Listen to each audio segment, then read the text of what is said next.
It's time to get all the news in 12 minutes or less. If you haven't watched the Shishi LaRue interview, go do it. If you still haven't subscribed, please do it now. Here's what's up. I'm Damian Dane, and this is The Fucking Idiot Show. Welcome to the Sesh, which today is The Fucking Idiot Show. I'm Damian Dane, and I am not a fucking idiot. But let's talk about a few people who are. Because we had a goddamn national security breach and failure yesterday. They say there are going to be more charges. 82 people were arrested yesterday. But was that enough?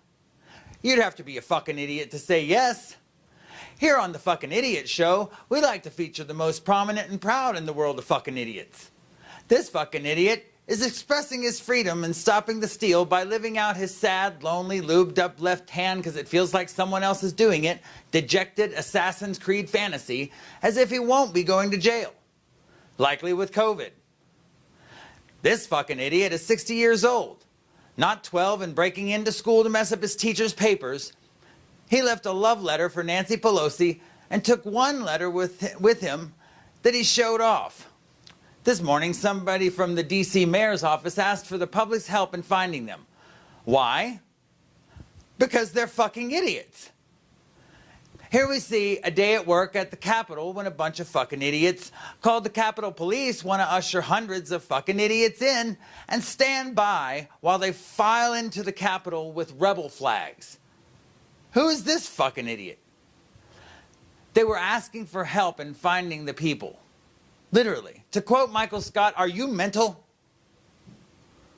If I have the info, why don't you? Are you going to tell me there was an organization? I think there was between the police and the terrorists because they literally knew about this. The calendar had a big smiley face on the 6th of January. People that I know were bragging about it. This is a post by famed Madonna impersonator Chris America celebrating the attack yesterday. She was telling me that it was going to be a new world order on the 6th, back in December. If I knew, why didn't the Capitol Police? Why didn't the FBI? Why didn't the goddamn National Guard? They said they were there, but how many? 10? There were literally police ushering people in. There were also police saying that they were being charged with weapons. If they had weapons, why weren't you drawing yours?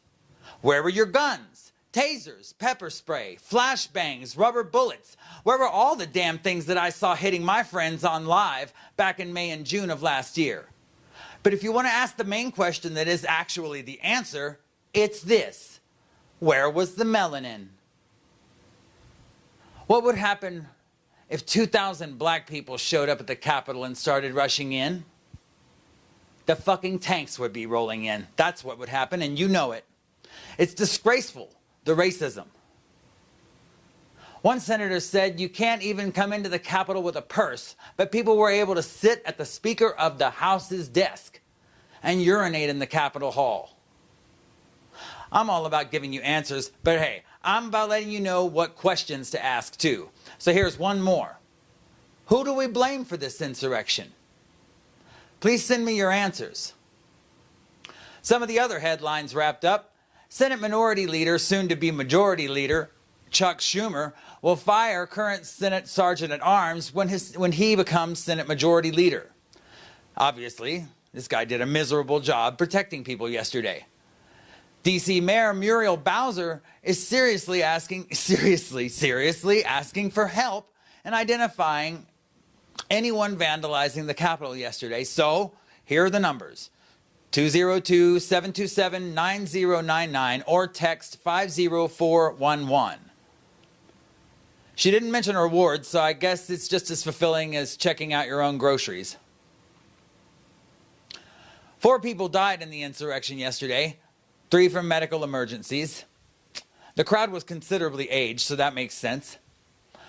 One was a woman who was trying to break into the Senate floor, through the doors of the Senate floor with other people that were bashing it in, but she was trying to get in there.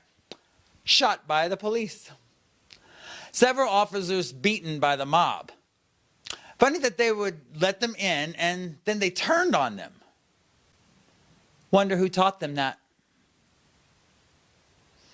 It's the man that has fed this group lies and conspiracy theories for years.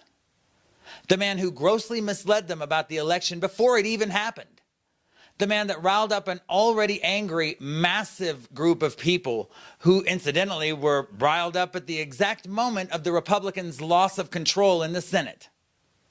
He incited the crowd behind a bulletproof wall of glass. Knowing the danger that they presented. He said he was going to march with them. Another lie. He got into his armored car and drove exactly away from the Capitol, the opposite direction. Then you know the part where they attacked America's Capitol for an orange turd that didn't even check on Mike Pence once during the insurrection. His social media accounts have been blocked. I think he can tweet again, but that won't last. 82 people were arrested. 4 died. Only one of them was a local. But do you know why?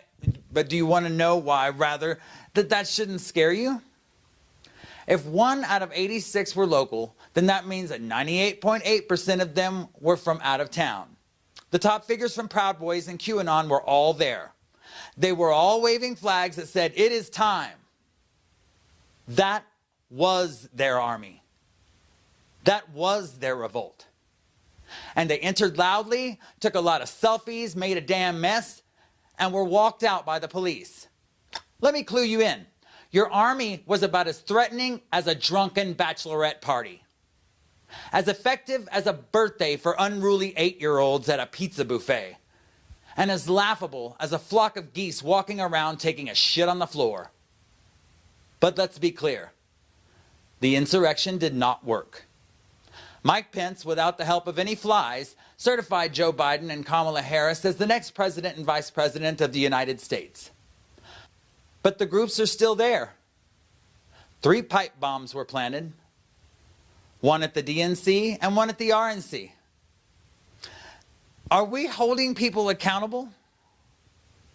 Thank God the president-elect called it domestic terrorism, because that is exactly what yesterday was. And hey, guess what?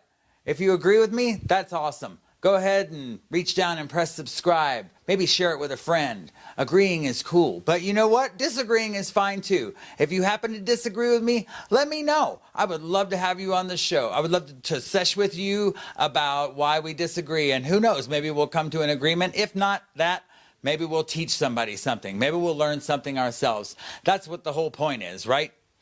Thank you for watching the sesh. Please continue to watch the sesh.